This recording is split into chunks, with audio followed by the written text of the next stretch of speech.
Hey guys, how's it going? Today we've got some planting to do.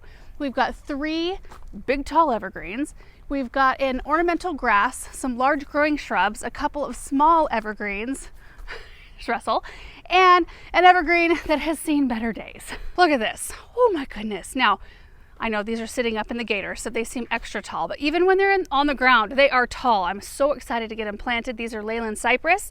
We've got a big established one up front, which I will show you in a minute. They're a super fast growing evergreen, like over 4 feet a year, sometimes depending on where they're at and if they like their spot and all those kinds of things.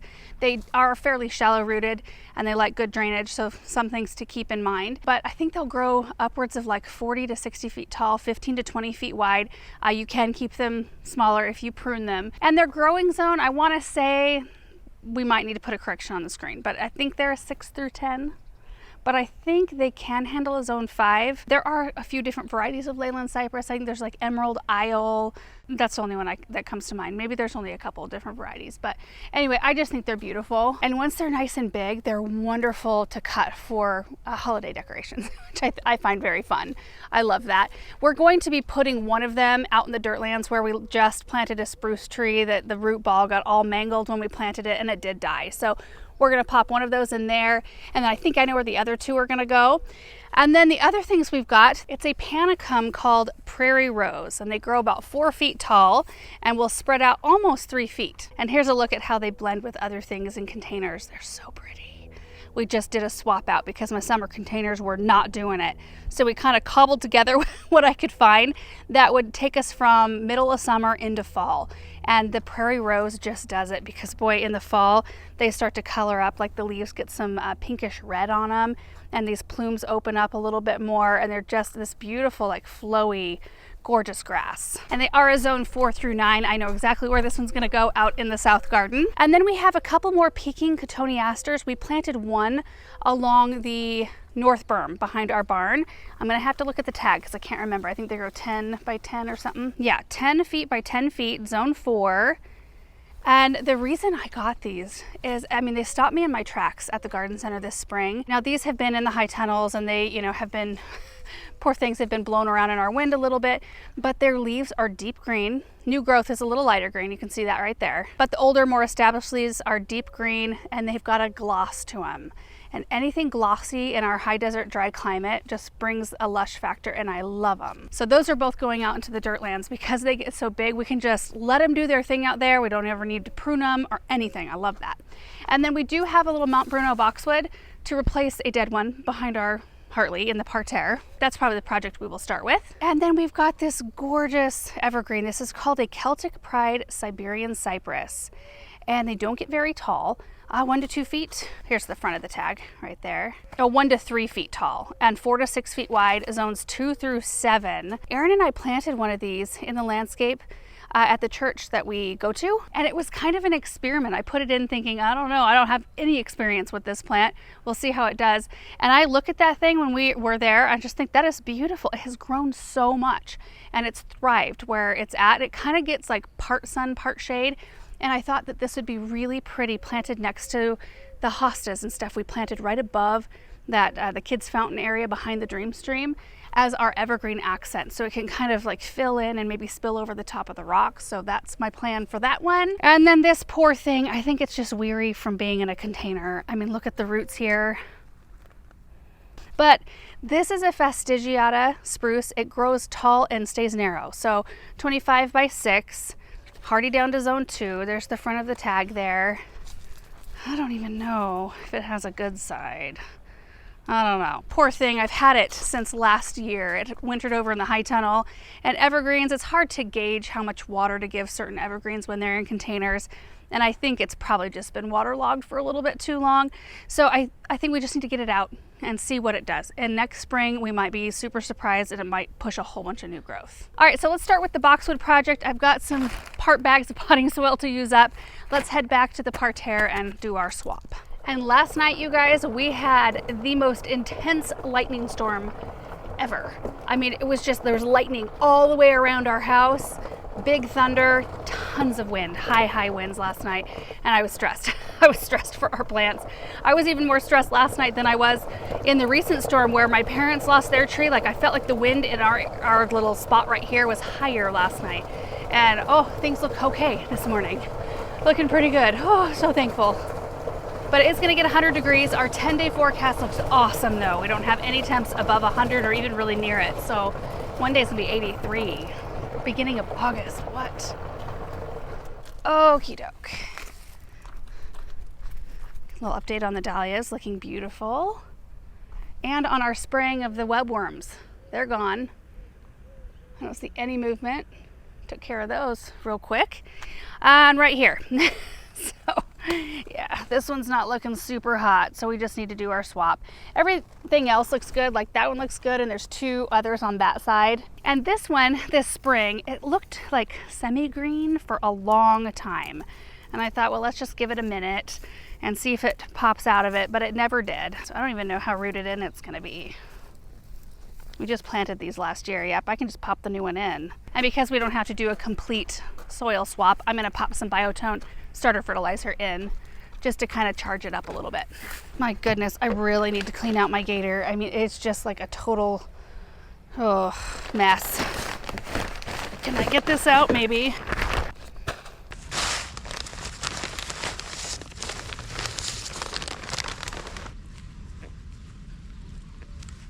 Oops.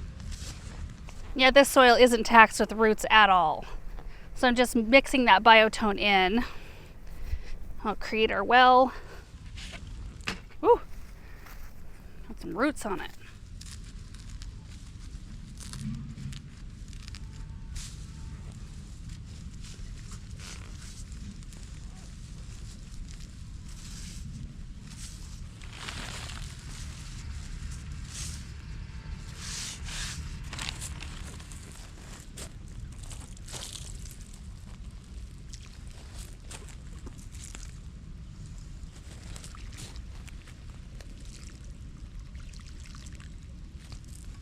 Well, that looks better. I also like that we were able to cover up the drip tubing.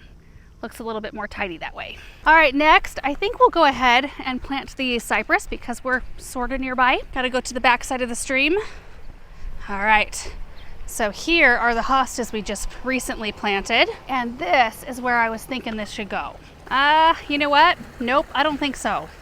I think maybe instead of there, it needs to come down, maybe like right in here. That would be way better. Let me do that. We need something blue right here, possibly, and something that's got maybe a little bit more lift because this one's gonna create such a mat. We've already got Creeping Jenny right here. That's too much the same. That is so much better. So 1 to 3 feet tall, 4 to 6 foot spread. It'll just kind of fill in and soften these rocks and kind of bring that green down since there's so much green already up there. And then maybe we can look for something that's got a little bit more blue in it. Sometimes you just don't know until you set a plant down how it's actually going to look. It's kind of like that with landscape plans. I always felt like every time I would even sketch out something for myself, it would change a lot when I actually got ready to do the project and started laying plants out, and then I could really see it in real life. And I'd always need to make adjustments.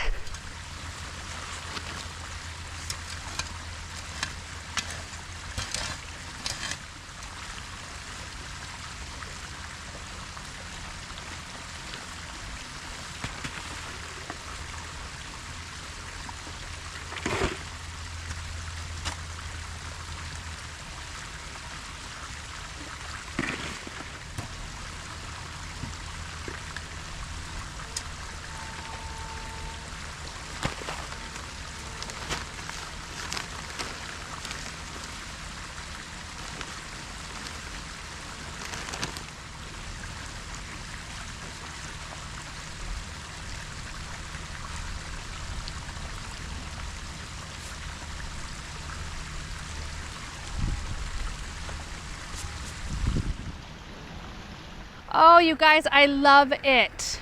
I love it right there so much. And the wonderful thing about it is that there's this little box that we still need to access, but this is so soft that you can work around it. So it can cover it, we can still, get through and get into the box when we need to, and it won't be a huge pain. I'd really like to be able to see the Gatsby, the glow ball hydrangea that's right up there. I think those get like 4 feet tall. Kind of really would like to see that. So maybe we won't even do an evergreen up there. I don't know.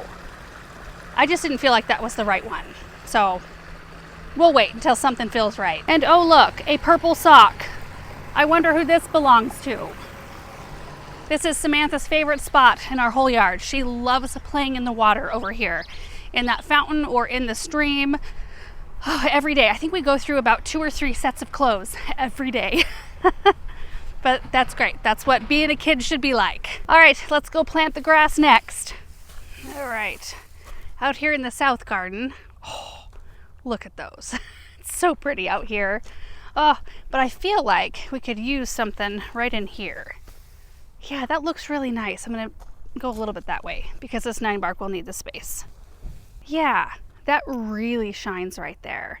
We're getting to a point where, you know, we've got these little pockets here and there, and there's usually like one thing that will really do it. And in this space right here, the nearest grass, well, we've got some Siberian iris, which have that strappy, grassy texture, and then we've got some totem pole panicums right over there.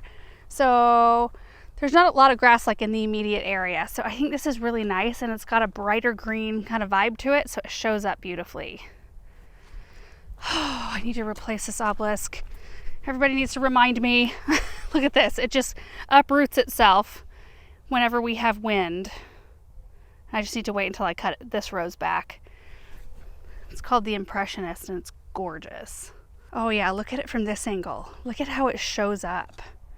Beautiful. Let's get it in the ground.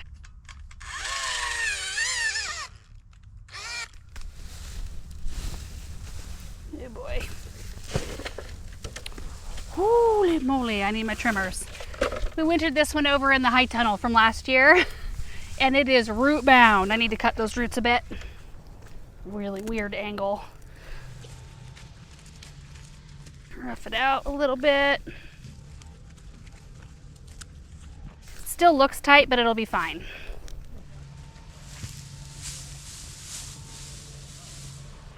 Gosh, that's a pretty grass.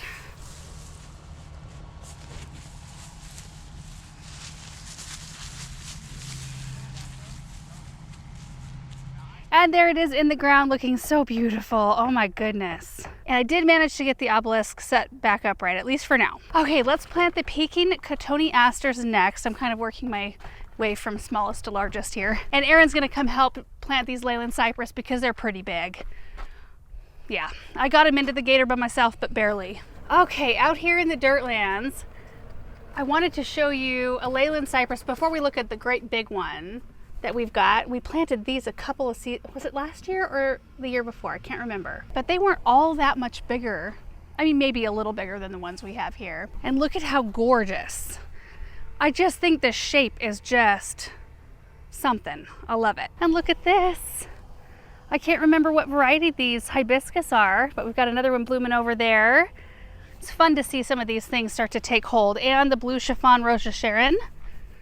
Look at the blooms right there. Let me try not to shade it. Look at that. And one day when we have our grass pathway through here and a berm that's actually shaped, right now it's just a pile of dirt, and mulch, it's gonna be so pretty. Right now it's still kind of the untamed, weedy, well, dirtlands still. I'm walking over here towards the other one, and a hibiscus that we planted in the south garden and then dug up and moved out here. Look at that thing. That is amazing. What a great plant. And there's the other Leyland cypress. And one of the little itty bitty blue spruce we planted this spring. And also the Maximilian sunflower. One of you guys was asking about this the other day. So here's a little update. Look at it. Look at it. It absolutely did not mind the transplant. It is very happy with its situation out here. And we will start to see blooms probably late September, maybe into October. That's when we will start to see color. That patch is enormous. My goodness. I mean, we moved several root balls out here, but I didn't anticipate it getting that big. Okay, let's find a couple spots for these Cotoneasters. You know what? I might sneak that little blue spruce right here. There's already kind of a partial hole. Something must have died right here. I think that'll work perfectly.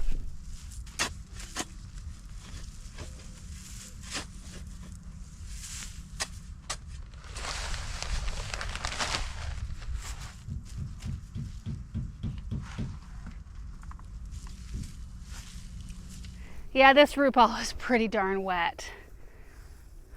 It's gonna be happier, way happier, I think, hopefully. It's too low. Oh, jeez. Conditions are less than ideal out here. Kind of shaped wonky. I'm gonna use this to backfill since I've got it.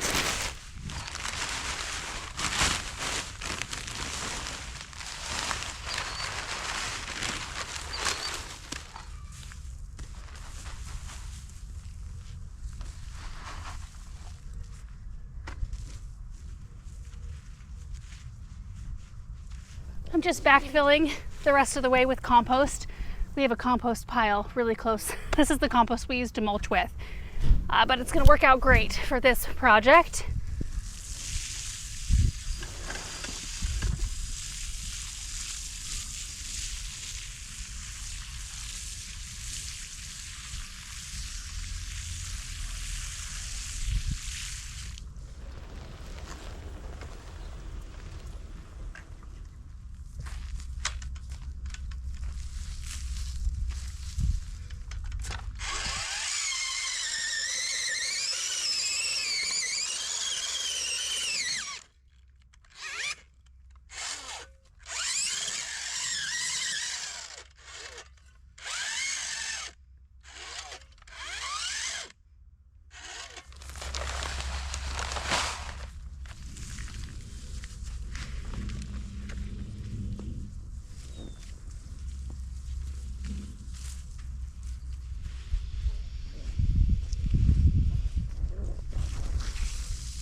All right, we got the blue spruce and one of the Cotoneasters in, and I figured that we would take a look because I think I'm gonna drive down a little bit before I plant the next Cotoneaster, but this worked out beautifully. I'm hoping that this blue spruce rebounds and that it likes its home right here. I think it's gonna look really pretty around everything else. We have a Donald Wyman lilac right here, which blooms really late. It's like one of the latest blooming lilacs we've got. We've got a couple of Spartan junipers. I think we had 3 and one did not thrive, which is okay because we ended up putting a hose link right over there. There's a Royal Frost birch. There's a Parotia. Pretty sure that's a Persian Parotia. Yeah, 99% sure. Either way, I think the blue right there is going to look really good with everything else. And then we've got our Cotoneaster, which when it grows 10 by 10, that's going to be gorgeous. We've got a blue Atlas cedar. There's a white rose. It's kind of like a wild one. And I planted this before we planted the cedar. And I figured I'd move this one later and it probably will just stay here forever. But it's got the sweetest little white roses on it. Then we've got an Oregon green Austrian pine and then our hibiscus. All right, we're just chipping away. We've got the 3 Leyland cypress and the 1 Cotoneaster left. So let's just go ahead and get them all in and then I'll walk you through to show you. It's starting to get hot out here. Oh, look, our Catalpa over there is blooming. We planted that this spring. Okay, I'm actually thinking one of the Leyland cypress would do real well right here. We could put something deciduous in between. So let's see.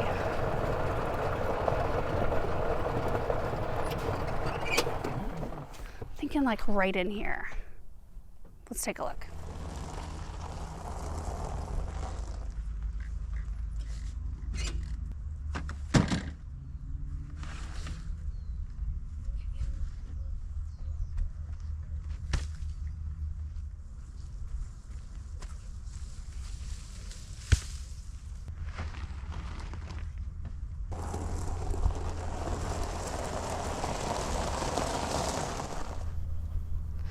Three, 6, 9.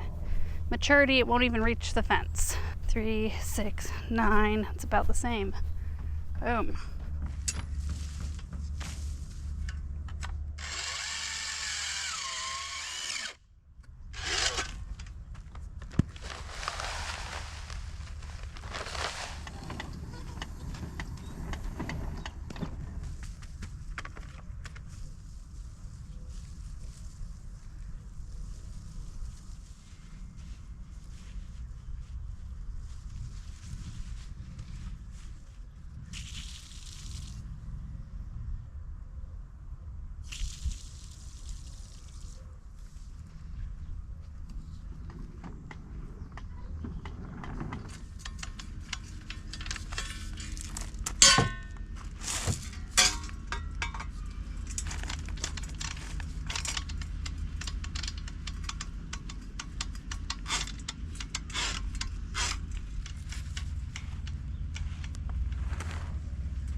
Oh.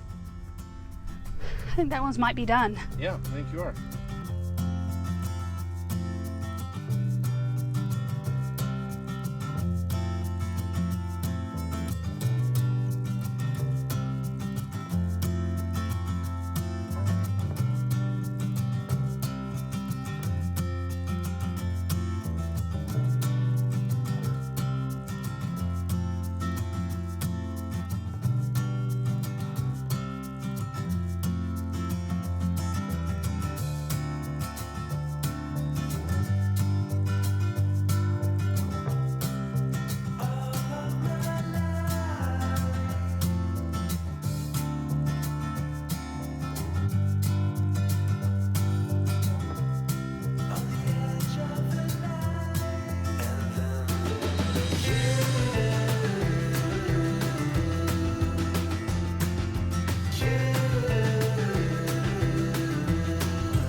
Nice.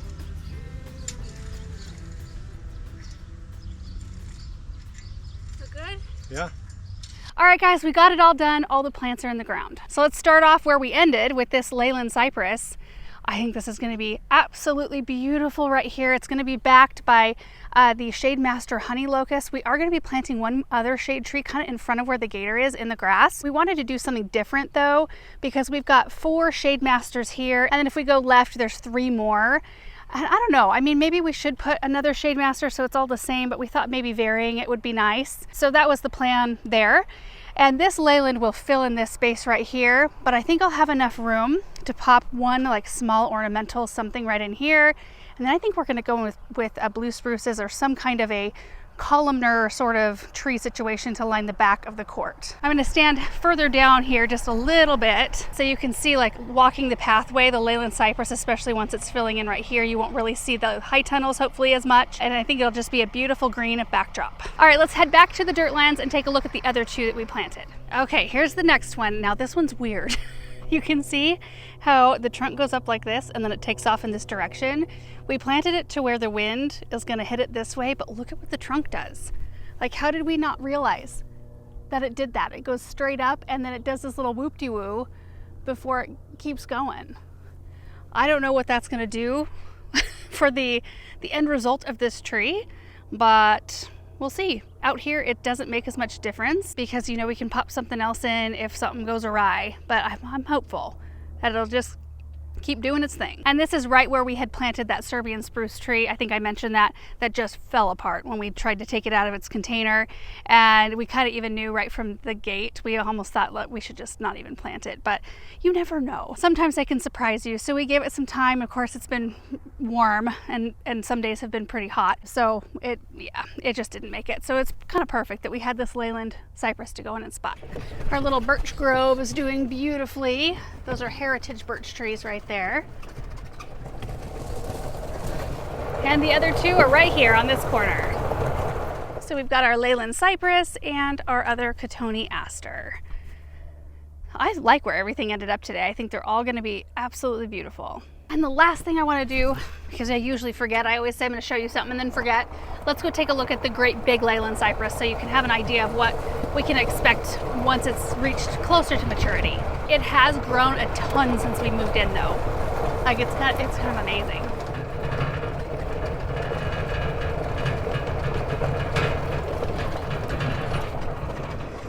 All right, this is it right here. It's enormous. We've had to do quite a lot of trimming. I came in here, late winter, early spring, and did a bunch of pruning so that we could have our brick border put in and we'd have enough space for cars to drive underneath it. But it's a wonderful tree. I just think it's so beautiful. Look at it from the other side. Yeah, you can really see the shape from right here. Look at that. Oh, it's so pretty. I like how deep green they are. I love their shape. Now this one, boy, it looks wider than 20 feet. Don't you think? I think it is. And it's probably 30-ish feet tall. I wonder if we have any footage from when we moved in to see how big this was at that point, because I know it's gotten bigger since then, like quite a lot bigger. So that is the Leyland cypress, and that's what we can expect to see out of the 3 that we planted today, which I think is very fun to look forward to. And that is going to be it for our projects today. What a wonderful and productive morning. I really just wanted to take care of some of those loose ends like the boxwood in the container, popping the other Cotoneasters in, and that kind of random grass that we had carried over. Yeah, those kind of things are just so nice to check off the list. And the Leyland cypress, I knew those needed to be put in the ground because I think maybe I already mentioned, but every time we had even just like a slight breeze, they would fall over. So we were constantly picking them back up, and they were pretty, not root bound, they just required a lot of water in the size of containers they were in. So I was finding, like on days that like today where it's going to get 100 degrees, we need to water them twice in a day. And if we can get away from that as much as we can, I try to work towards that anyway. So I hope you guys enjoyed today's projects. I hope you're having a great day, and we will see you in the next video. Bye. All right, P.S. you guys, you may have noticed that Paul was working on mulching the area around where we planted the last Leyland cypress back behind the pond, and it looks so beautiful. He filmed the whole process, so that's what we're gonna leave you with today. Just watching that whole thing be done, because it's kind of mesmerizing and it makes everything look a million times better. So shout out to Paul for the great job on that. Enjoy.